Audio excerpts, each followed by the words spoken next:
यहोवा Elyon सृष्टिकर्ता मेरा पिता बन गया। यहोवा एलियोन सृष्टिकर्ता मेरा पिता बन गया। अब तो मैं सनात हूँ, अब तो मैं सनात हूँ।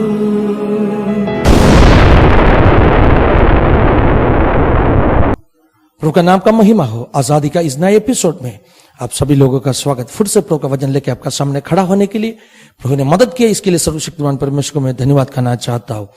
खास करके पिछले हफ्ते जैसे मैं आपको कह के दिया, हार्वेस्ट इन लर्न मिशन मुंबई चर्च में हम 7 दिन उपवास और प्रार्थना के साथ में मई महीने में बैठा था। उस उपवास और प्रार्थना में खास करके हम भारत कलीसियों में परमेश्वर ने एक जागृति भेजने के लिए प्रार्थना किया। उस उपवास प्रार्थना में हम पेश किया कुछ वचनों का भाग आज भी हम आपको दिखाने वाला है, जरूर आपके लिए, आपका परिवार के लिए और आपका कलीसिया के लिए इस वचनों आशीषदायक बनने वाला है। बहुत प्रार्थना के साथ में कृपा करके इस वचनों सुनिए। प्रभु ने हमें सहायता करेगा। सचमुच में प्रभु का एक जागृति प्रभु इस दिनों में अपना बीच में भेजने वाला है। भारत कलीसिया को प्रभु ने एक बनाने वाला है, मजबूत बनाने वाला है, सुख अवस्थाओं को प्रभु बदलने वाला है, प्रभु का महिमा प्रकट करने वाला है। इस वचनों प्रार्थना के साथ में सुन लीजिए, प्रभु को आशीष करेगा। यीशु ने सेवकाई शुरू किया, उसी वर्ष यीशु ने एक उपमा बताया। वो उपमा क्या था मालूम है? वो उपमा था एक व्यक्ति का दाख का बारी में, दाखरस का बारी ना, दाख का बारी में लगाया हुआ एक अंजीर का वृक्ष था। इसका मतलब क्या है मालूम है? उस दाख का बारी सचमुच में इस्राएल का देश है, क्योंकि इस्राएल का स्पिरिचुअलिटी दाख है और इस्राएल का पॉलिटिकल पावर कौन सा है? अंजीर का वृक्ष। तो उस बारी मतलब यीशु ने इसीलिए इसे उदाहरण दिया, ये इस्राएल का देश को दिखाते। तो दाख का बारी में जो अंजीर का पेड़ लगाया था, यीशु ने इसे उदाहरण बताया, उपमा बताया। उस पेड़ में से मालिक फल ढूंढा, लेकिन फल तो मिला नहीं। जब फल नहीं मिला, सामी ने ना, तो खेत का मालिक ने मालिक को बुला के बताया, गार्डनर है ना, मालिक को बुला के बताया, देखो उस अंजीर का पेड़ को काट डालो। इसका अर्थ क्या है मालूम है? काफी सालों से इस इस्राएल को मौका दिया, लेकिन उन्होंने फल लाया नहीं। अभी मालिक को ने परमेश्वर बोल रहे इसको काट कर निकालो। मालिक ने बोला काट कर निकालो, माली ने बोला मत निकालो अभी। माली बोला और एक साल, और एक साल, और एक साल। आपको जानते, हालेलुया, एक्सटेंड करके दे रहे थे एक साल, एक साल और दे दो। लेकिन क्या हो गया मालूम है? 3.5 साल, 3.5 साल। वो क्या है? यीशु का सेवकाई का वर्ष है। 3.5 साल इंतजार किया, उसमें से फल आया नहीं। एक साल और बढ़ा के दे दो बोला, लेकिन उसी साल का आधा में यीशु ने एक अंजीर का पेड़ के पास गया। वचन में क्या लिखा है? यीशु को क्रूसित होने के लिए सिर्फ 6 दिन बाकी था। अंजीर का फल होने वाला मौसम ना, तो सीजन नहीं था, फिर भी फल ढूंढा। क्यों? क्योंकि लोगों को दिखाने के लिए पर्पसफुली ऐसे काम किया। क्या दिखाने के लिए? अंजीर के लिए दिया हुआ मौका खत्म हो गया। श्राप किया। क्या श्राप दिया यीशु ने? आज से तुझमें आगे कभी भी फल ना होने दो। सही है ना? तो ये यीशु के चेलों ने बोला ये क्या किया आपने? वो एकदम झट से क्या किया? झट से सूख गया। लेकिन उसका 2-3 दिन बाद में उनका आगमन का कुछ निशाना बताया। यीशु का दोबारा आगमन का बारे में बताया। उसका बारे में यीशु जब बताया, जब यीशु ने धरती में राज्य स्थापित करेगा, उसका बारे में बताया, तब यीशु ने क्या बोला मालूम है?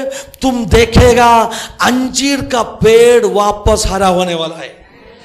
कौन सा अंजीर का पेड़? 2-3 दिन पहले एक अंजीर का पेड़ को श्राप करके क्या बोला? इसमें आगे फल कभी भी नहीं होएगा, अंजीर का पेड़ को काट कर निकाल दो। लेकिन यीशु ने 2 दिन आगे और एक भविष्यवाणी बोला, इस अंजीर का पेड़ में वापस फल, वापस हरा होने वाला है। तो अंजीर का पेड़ हरा हो गया, इसका मतलब क्या है मालूम है? यीशु का दोबारा आगमन बहुत नजदीक हो गया है। तो अंजीर का पेड़ क्या था? यहूदी लोग। क्या था? यहूदी लोग। वचन में क्या लिखा? वचन में लिखा देखो, यहूदी लोगों को प्रभु ने क्या किया? एक सेना बनाया। हड्डी हड्डी था, अभी मांस आया। पहले विश्व युद्ध में हड्डी में मांस आया लेकिन जान नहीं था, लेकिन उसका शरीर में जान भी आ गया।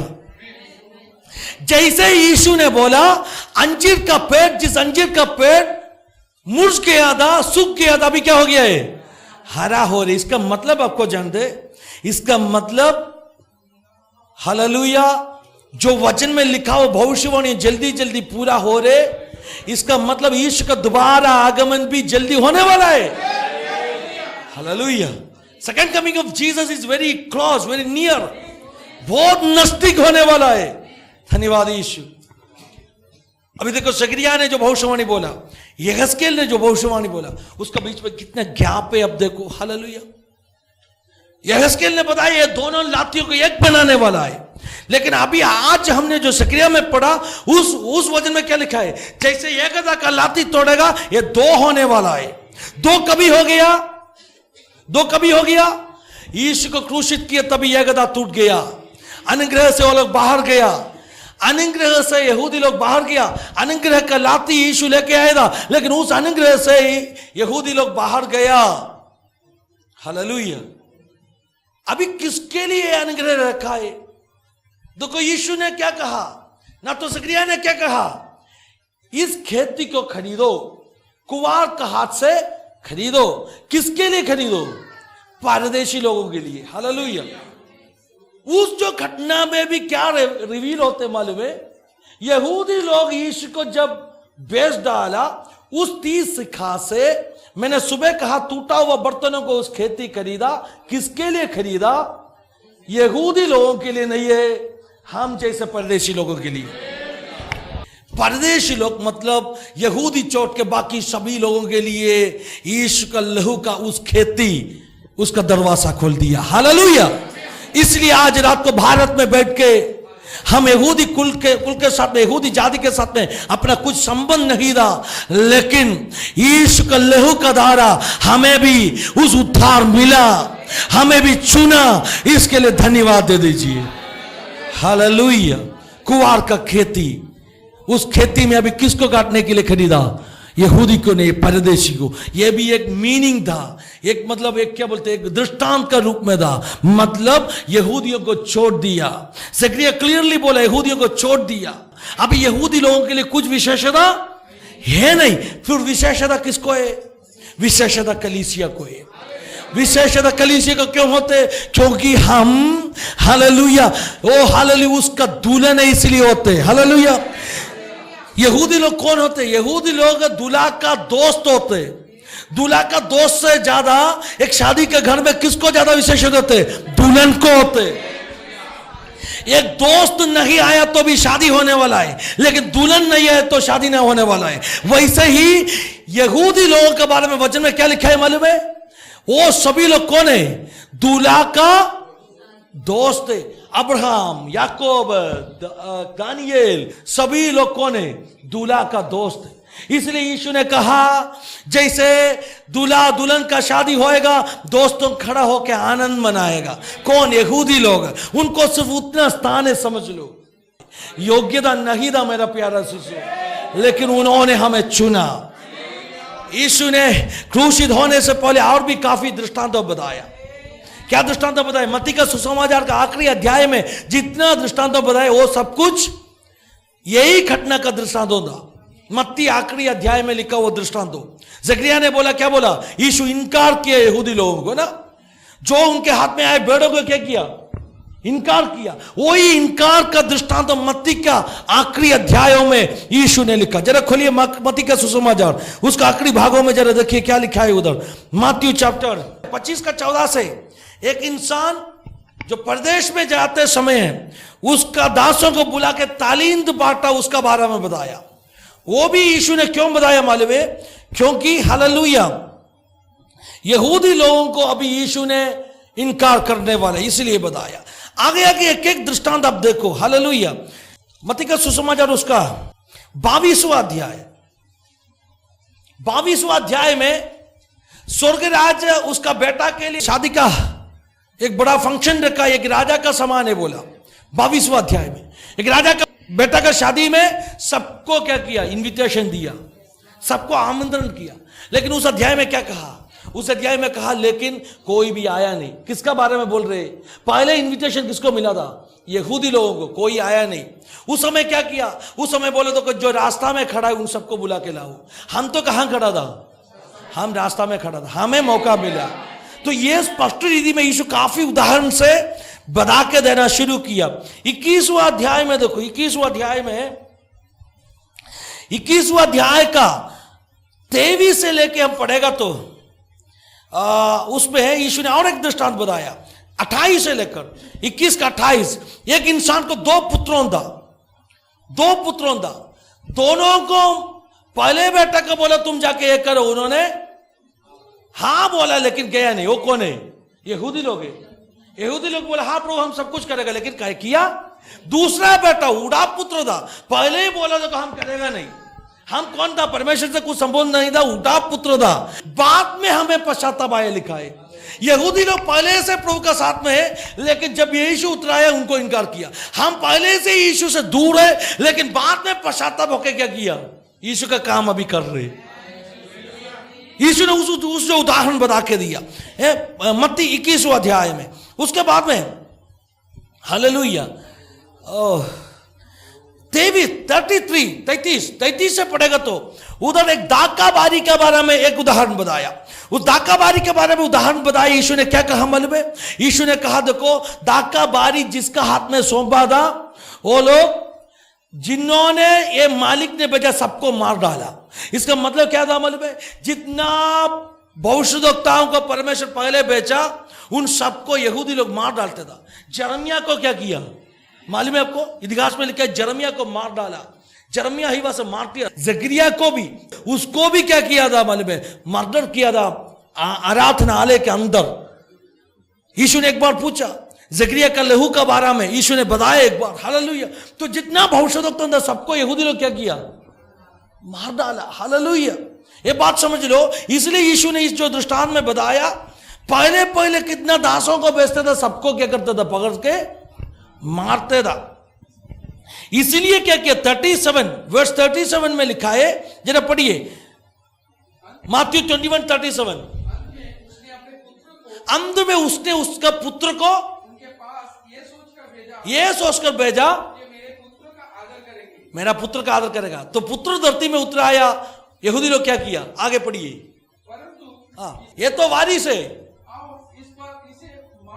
इसे मार डालो। यीशु को क्या किया? वो लोग मार डाला। ये वारिस है, ये अधिकारी है बोल के इनको मार डाला। और उसका आगे पढ़िए। हाँ उन्होंने उसे पकड़ा और डॉक्टर के बारी से बाहर निकलकर मार डाला। हाँ, इसलिए जब डॉक्टर के बारी के स्वामी आएगा तो उन किसानों के साथ क्या करेगा? हाँ, उन्होंने उसे कहा वो नष्ट करेगा। उनको नष्ट करेगा। कौन? ये सब कुछ किया यहूदी लोगों को नष्ट करेगा। और क्या करेगा? और डॉक्टर के बारी का ठेका दूसरे किसानों को देगा। दाखलता का इस बारी दूसरा किसानों को देगा। वो दूसरा किसान है हम। वो लोग को नष्ट करके हमें क्या किया है? देखो हम अपना योग्यता से मौका मिला नहीं। वो लोग ओरिजिनल था, उसको टूट के हमें क्या किया? हम जंगली था, हमें कलम किया, लगाया। हालेलुया। वचन में रोमियो की किताब में क्या लिखा है? जो ओरिजिनल डालिया को काट के उस जगह हम जंगली डालिया को क्या किया? कलम किया है, जोड़ दिया है। हालेलुया।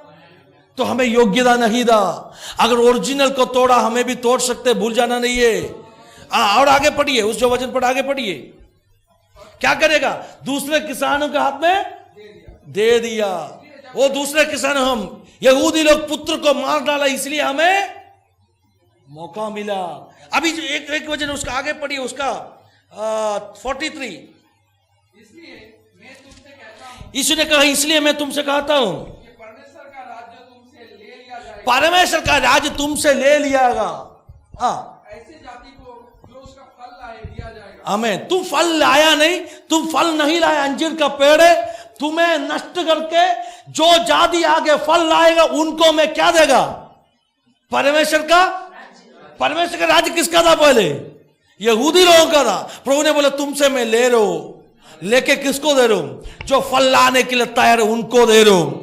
हो हालेलुया। अगर हम भी फल लाने के लिए तैयार होकर जीते तो हमें भी उस परमेश्वर का राज का हिस्सा बन सकते हैं, उस परमेश्वर का राज का सहभागी बन पाएगा। इसलिए आज रात को मैं बोलना चाहता हूं, इस यीशु को छोड़ के मत जाओ। उन्होंने हमें बहुत बड़ा एक हक दिया है, परमेश्वर का राज का वारिस बनने का हक।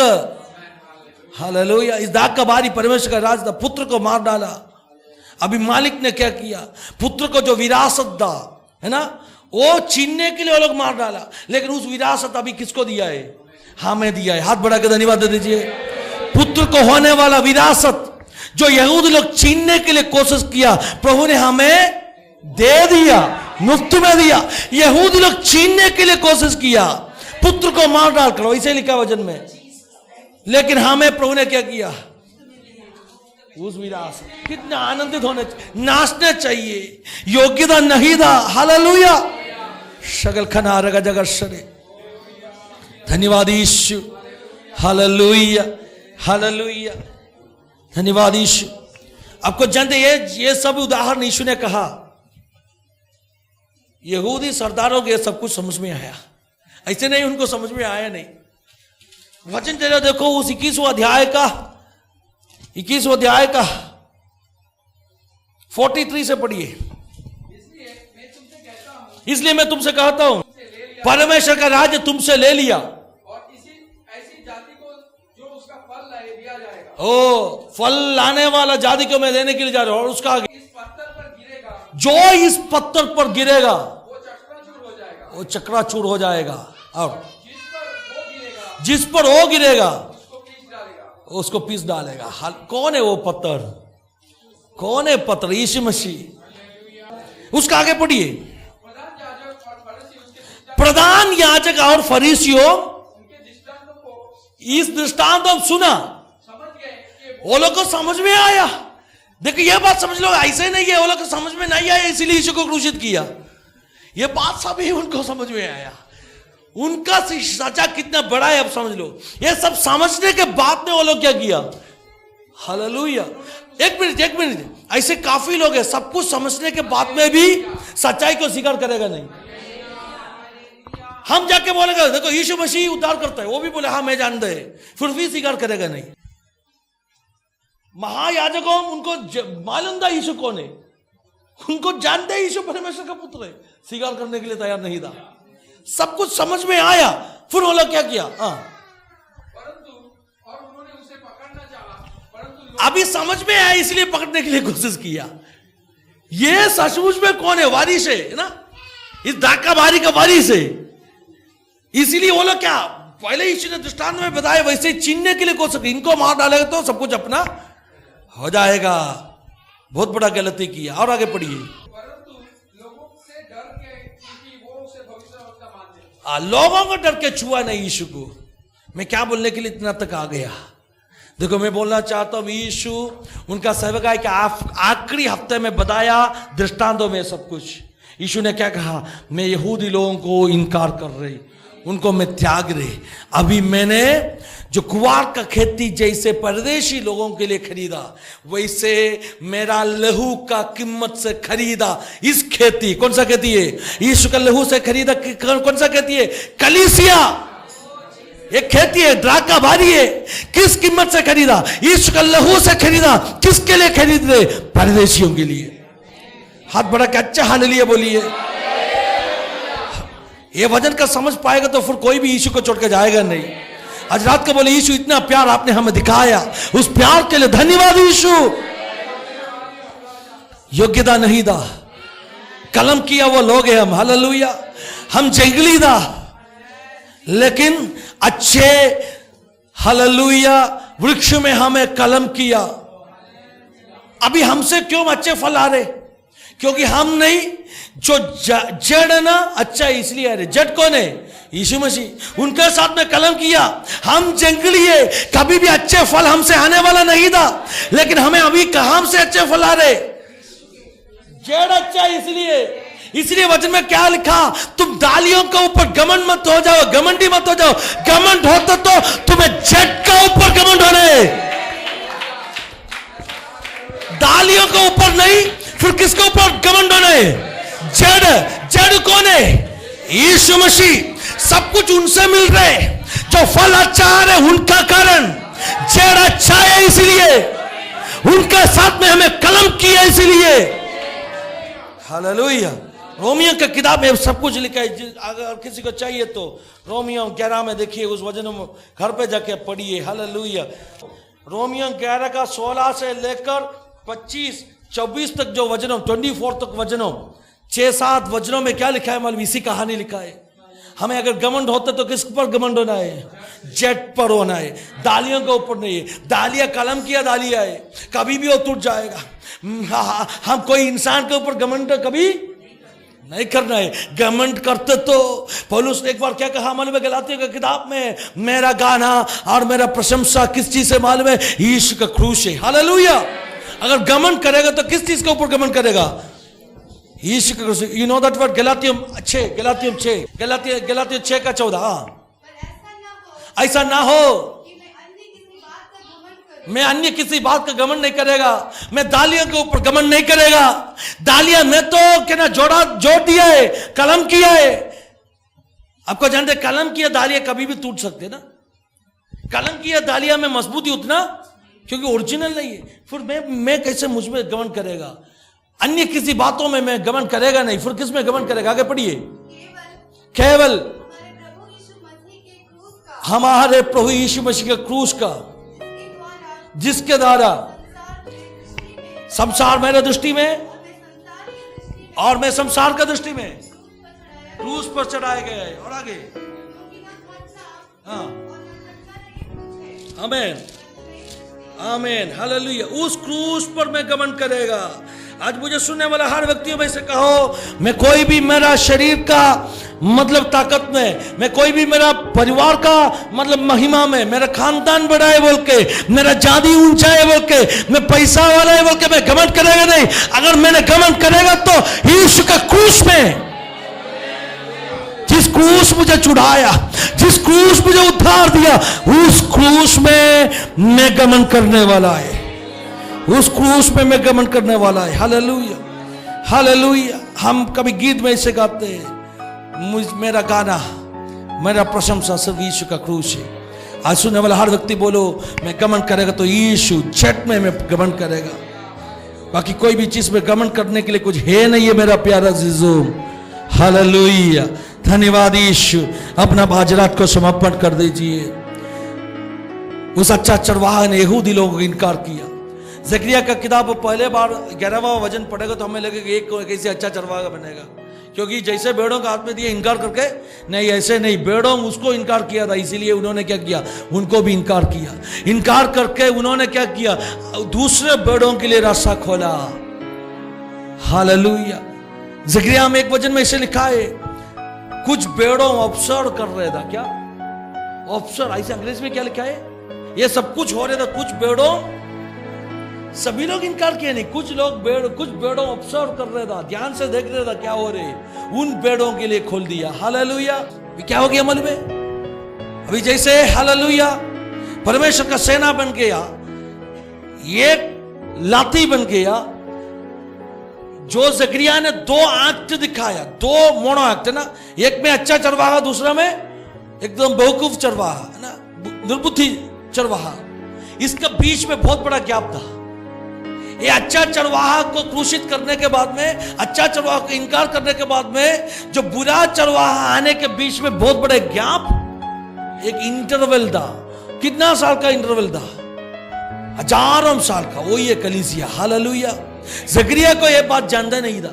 क्यों जानता नहीं था? क्योंकि ज़करिया को सिर्फ यहूदी लोगों के बारे में प्रभु ने बता के दिया, लेकिन हमें प्रभु ने यह बात भी समझा के दिया। ये अच्छा चरवाहा को इनकार किया, उसके बाद में जो बुरे चरवाहा आने तक बड़ा गैप था। हम किस काल में जी रहे? अनुग्रह का काल में हम जी रहे। हालेलुया। अनुग्रह का काल में हम जी रहे। एक क्षण अपना समर्पण कर दीजिए। आज रात को जो वचन हम सुना, उस वचन का सामने हमें नम्र कर दीजिए। हम साथ में प्रार्थना करेगा। प्रभु ने बड़े कार्य हम अपना जिंदगी में करने के लिए, अपना कलीसियों में करने के लिए, अपना परिवारों में करने के लिए प्रार्थना कर दीजिए। आइए सिर झुका के हम प्रार्थना करेगा। प्रभु जी आज जो वचन बताए उस वचन के लिए हम धन्यवाद देते, हम सबको उस वचन का सामने नम्र करते। प्रभु जी आपका कार्य अपना जिंदगी में प्रकट कर दीजिए, आपके लिए विश्वास योग्य बन के जीने के लिए हमें मदद कर दीजिए। हम सबको समर्पण करते, एक बड़े जागृति अपने दिल के अंदर भेज दीजिए। प्रभु जी हमें मजबूत कर दीजिए, अपना सुखावस्थाओं को बदल कर एक हरियाली अपना जिंदगी में लाइए, एक गदा लाइए जिंदगी में। हर परिवारों को छू लो, सुनने वाले हर दर्शकों के लिए प्रार्थना करते, उनका जिंदगी में आशीषों से, उनका जिंदगी में छुटकारा से अपने भर दीजिए। हर बंधनों को तोड़ के हर दिलों के अंदर शांति भर के हम प्रार्थना करते। वैसे हो इसके लिए धन्यवाद, स्तुति महिमा आदर आपको यीशु मसीह के पवित्र नाम में आमीन आमीन आमीन। इस वचन का बाकी भागों, इस उपवास प्रार्थना का बाकी दिनों में दिया वो कुछ वचनों अगले हफ्ते भी हम दिखाने वाले। कृपा करके अगले हफ्ते इसी समय इस कार्यक्रम को आप देख लीजिए। प्रभु आपको सहायता करेगा। God bless you, have a wonderful week. Jehovah Elyon सृष्टिकर्ता मेरा पिता बन गया। यहोवा एलियोन सृष्टिकर्ता मेरा पिता बन गया।